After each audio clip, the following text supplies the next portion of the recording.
सबसे पहले उस मरने वाले इंसान का कफन और दफन किया जाए।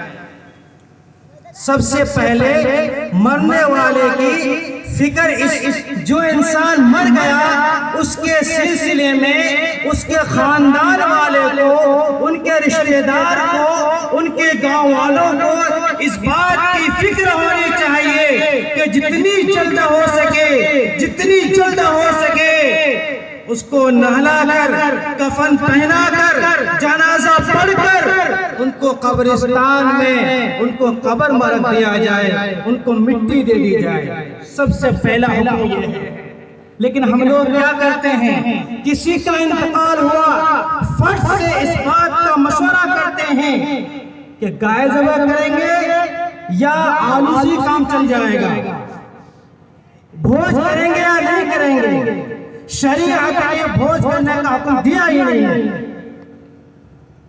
अभी ये मसला आगे आ रहा है। तो सबसे पहला मसला ये है मरने वाले से मुताल्लिक कि उसके कफन और दफन का फिक्र किया जाए और हत्तल इम्कान कोशिश की जाए कि जो इंसान मरा है उसी के पैसे से उसका कफन दिया जाए, उसके कफन में उन्हीं के पैसे को खर्च किया जाए। चूंकि दुनिया के अंदर इंसान जब जीता है वो खाली हाथ नहीं जीता है, कुछ न कुछ होता है। तो इसी तरीके से जब इंसान दुनिया के अंदर से जाता है तो कोशिश ये होनी चाहिए कि उसी के पैसे से उसको कफन दिया जाए। अगर न हो तो ये दूसरी बात है, उनके बेटे हों, उनके रिश्तेदार हों या कोई इंसान खुशी से कहना चाहे तो दे सकता है। सबसे पहला मसला इंसान के कफन और दफन का है। दूसरा मसला ये है, आप किसी के मरने के बाद उसको कब्रिस्तान में दफन कर दिए। अब दूसरा काम आपको क्या करना है, आपको ये करना है कि ये मरने वाले इंसान ने दुनिया के अंदर रह करके किसी से अगर कर्ज ले रखा है तो उसके कर्ज को अदा किया जाए। अगर उसने कॉपी में लिख कर रखा है, किसी को कह के गया है तो बहुत एक ऐलान समाज फरमाए दालो ममोर के तालमेल। दूसरा मसला ये बतला रहा था कि उसके कफन दफन के बाद अगर उस इंसान ने किसी से कर्ज ले रखा है तो उसके कर्ज को अदा किया जाए। अगर उससे भी किसी ने ले रखा है तो उसके कर्ज को उनके अहले खाना को, उनके घर वालों को, उनकी बीवी को, उनके बच्चे को लौटा दिया जाए। और अगर उन्होंने किसी से ले रखा है तो आप उनके घर पर जाकर के उनसे कहें तो फुला साहब ने, आपके वालिद साहब ने या आपके शोहर ने हमसे इतने पैसे ले रखे हैं, गवाह पेश करके उसके सामने इस मामले का सफाया कर दिया जाए। चूंकि हदीस के अंदर मौजूद है कि जो इंसान मर जाता है उसने किसी से कर्ज ले रखा है तो उस इंसान का लाश लटका हुआ रहता है, उस इंसान की रूह आसमान पे जैसे लटका हुआ रहता है। जब तक उसका कर्ज अदा नहीं किया जाता है उस इंसान की रूह आगे नहीं जाती। इसलिए अगर किसी का कर्ज ले रखा है वो अदा कर दिया जाए। हज़रत मौलाना अशरफ अली थानवी रहमतुल्लाह अलैह ने इस मौके पर बहुत अहम बात फरमाया है कि कर्जे के अदायगी में बीवी का महर भी शामिल है। बीवी का महर, जिस तरह से आप किसी से पैसा कर्ज पर लेते हैं ऐसे ही आपकी बीवी का महर आपके ऊपर कर्ज है। आप उस महर को अदा नहीं करते हैं, दुनिया में रहते हुए कल क़यामत में आप पकड़े जाएंगे। जैसे कर्जदार अगर कर्जा लेकर दुनिया से मर गया है उसकी सजा होगी, ऐसे ही अगर आपने दुनिया के अंदर रह करके अपनी बीवी का महर अदा नहीं किया है तो याद रखो कल क़यामत में पकड़े जाओगे। बीवी का महर भी कर्ज की तरह है। बहुत से हमारे भाई बीवी से महर कराते हैं।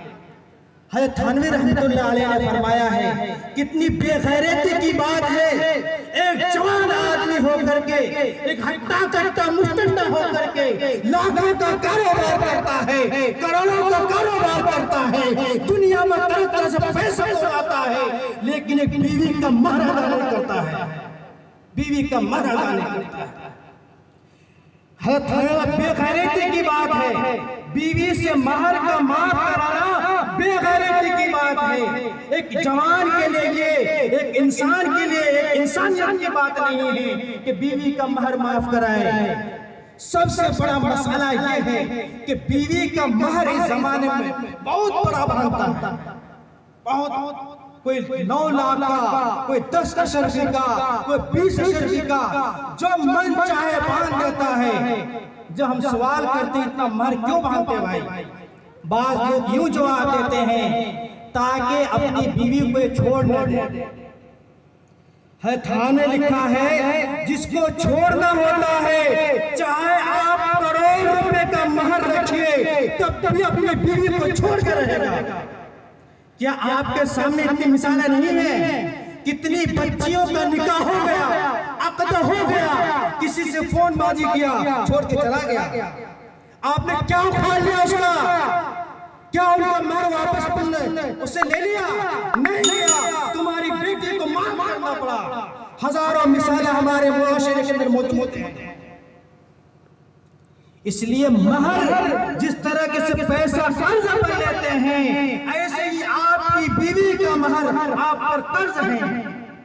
बाद शोहर मर जाते हैं, जब उनका जनाजा घर से जाता है तो औरतें उनकी बीवी के पास आती है और उस गम के आलम में जब बीवी अपने शोहर को अपने सामने मरता हुआ देखती है, उस गम के सामने में बीवी से महर को माफ कराने के लिए कहा जाता है।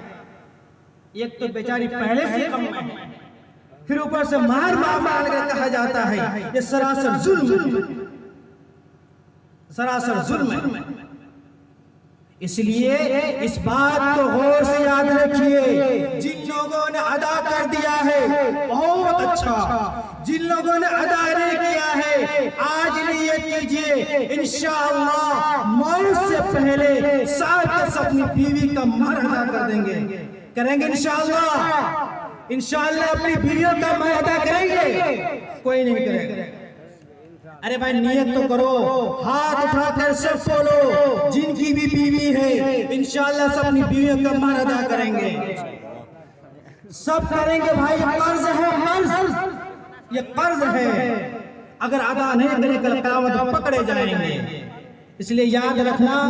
दूसरा मसला मैयत से मुताल्लिक ये है उनकी कर्ज की अदायगी जिसमें बीवी का महर भी शामिल है। उसके बाद तीसरा मसला ये पेश आता है वसीयत का। अगर मरने वाले ने वसीयत की है, मिसाल के तौर पर कह के गया है मेरे मरने के बाद फुला गरीब को 50 रुपए दे देना, मेरे मरने के बाद फुला को कपड़े पहना देना, मेरे मरने के बाद मदरसे का एक कमरा बना देना, किसी ने आकर वसीयत करके गया है। अब ये देखना है वसीयत किसके लिए किया है। अगर उन लोगों के लिए वसीयत किया है जिनको मीरास का हक मिलता है, मिसाल के तौर पर बाप का इंतकाल हो गया, बेटे के लिए वसीयत की है, तो ये वसीयत नाफिज नहीं होगा। जिनका मीरास का हक नहीं है, जिनका मीरास का हक नहीं है, उनके लिए अगर मरने वाले ने वसीयत की है तो इस वसीयत को पूरा किया जाएगा। एक दूसरी बात और भी याद रखने की है, और वसीयत में इस बात का ख्याल करना है कि मरने वाले ने जितना माल छोड़ा है उन माल में से एक तिहाई, उस माल में से एक तिहाई, यानी जितना माल उसका है उसको पूरे को जमा करके उसका 3 हिस्सा करेंगे। 3 हिस्से में से जितना उनकी वसीयत में जाएगा चला जाएगा, जितना बचेगा उसको मीरास में शामिल कर लिया जाएगा। और अगर उस तिहाई से ज्यादा उसकी वसीयत होगी वो नाफिज नहीं होगा, सिर्फ उसकी तिहाई मालूम वसीयत नाफिज होगी। तो मैयत से मुताल्लिक ये तीसरा मसला हुआ। पहला कफन दफन का, दूसरा कर्ज का, और तीसरा कोई नहीं सुनना। वसीयत का चौथा मसला और आखिरी मसला मैयत का ये है, जब वो मर जाए और ये तीनों काम अंजाम पा जाए तो उनके माल को, जो उनके रिश्तेदार हैं, जो उनके मीरास में जिनका हक मिलना है शरीयत के मुताबिक, उस माल को आपस में तकसीम कर लें। बीवी है उनको कितना मिलेगा, उनके बच्चे कितना मिल जाएंगे। तो ये मीरास, अब देखो इंसान जब तक दुनिया में था उसका माल उसी के लिए था, लेकिन जब वो मर गया उसका माल उसके लिए नहीं है। वो माल फौरन दूसरे के लिस्ट में चढ़ गया। फौरन जैसे उसकी आंखें बंद हो गई, उसकी सांस बंद हो गई, ये तमाम माल दूसरे के हक में चला गया। चाहे आप तकसीम करें जब भी, तकसीम न करें जब भी, दूसरे के हक में चला गया। अब दूसरे जो हक वाले हैं उसमें बालिग भी होते हैं, उसमें नाबालिग भी होते हैं। याद रखना, अगर उस माल में किसी नाबालिग का हिस्सा है तो उस माल को उसके इजाजत के साथ हो या उसके इजाजत के बगैर हो, चूंकि नाबालिग के इजाजत का एतबार नहीं है, उस माल का खर्च नहीं कर सकते। मस्जिद में भी नहीं दे सकते हैं, मदरसे में नहीं दे सकते हैं, आप उस माल में कुछ खा भी नहीं सकते हैं, आप चैलेंज नहीं कर सकते हैं, आप इनका ये सब जो बकवास है कुछ नहीं कर सकते हैं, क्योंकि नाबालिग का हिस्सा उसके अंदर मौजूद है। इन्नल लज़ीना याकुलूना अम्वालल यतामा, कुरान फरमाता है बेशक कुछ लोग हुए हैं जो यतीम के मालों को जुल्मन खाते हैं, जुल्मन खाते हैं। आप 40वां करते हैं, एक जवान आदमी था, उनका 4-5 बच्चे थे, उसका इंतकाल हो गया, दुनिया से चले गए, उसके नाम पर दावतें हो रही हैं। वो जो उनके छोटे छोटे बच्चे हैं वो यतीम है, यतीम को माल को खाना जुल्म कर गया। इन्नमा याकुलूना फी बुतूनिहिम नारा, जो यतीम के माल को खाते हैं अपने पेट में आग को भर रहे हैं, अपने पेट में आग को भर रहे हैं। दुनिया के अंदर क्या होगा, कुरान में फरमाता है वो सयस्लौना सईरा, और मरने के बाद भी जहन्नम में ऐसा शख्स दाखिल होगा। कुरान में जहाँ विरासत का मसला बयान किया है उसके बाद आखिर में फरमाया है तिलका हुदूदुल्लाह, ये अल्लाह की हदबंदी है, ये अल्लाह की हदबंदी है।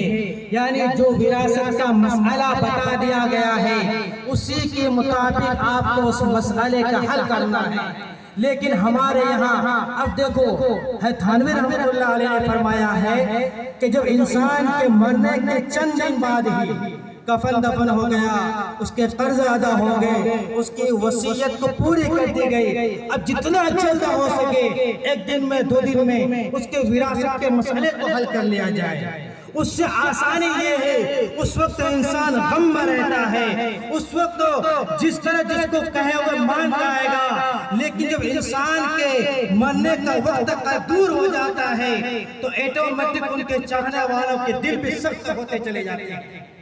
फिर क्या होता है, भाई बहन से कहती है अगर तुम हमारे साथ रिश्ता बातें रखना चाहते हो तुमको हम हिस्सा नहीं देंगे, तुम अपना हक छोड़ो।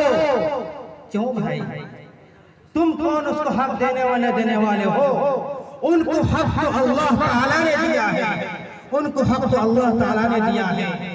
अगर तुम अपने बहनों को अपना हिस्सा नहीं देते हो, अपनी बहनों को उनका हिस्सा नहीं देते हो, याद रखो तुम नाजायज खा रहे हो, अपनी औलाद को नाजायज खिला रहे हो, अपने पेट में जहन्नम की आग भर रहे हो, आखिरत में जहन्नम की आग को तैयार कर रहे हो। इसलिए अपना भी हक दो, अपनी बहनों का भी हक दो, अपने फूफू का भी हक दो, अपनी माँ का भी हक दो। अगर माँ पहले मर गई है अपने बाप को भी उनका हक दो, अपने बच्चों का हक दो। जिसका जो हक कुरान ने बतलाया है उसी के मुताबिक उसके हक को लौटाओ। दुनिया क्या चीज है, चंद दिन की चांदनी है, फिर तो वही अंधेरी रात है। अगर आखिरत की फिक्र होगी और आखिरत की सोच होगी, आखिरत को समझेंगे, तो दुनिया के अंदर भी शरीयत के मुताबिक अपनी जिंदगी को संवारने की कोशिश करेंगे। जब आखिरत दिल के अंदर से निकल जाएगा, फिर शरीयत क्या, नंगा नाच करेगा इंसान, तब भी फिक्र नहीं पड़ता है। अल्लाह ताला आपको भी, हमें भी, पूरी उम्मत मुस्लिमा को शरीयत इस्लामी के मुताबिक जिंदगी गुजारने की तौफीक अता फरमाए। व आखिर दावाना अनिल हम्दुलिल्लाहि रब्बिल आलमीन।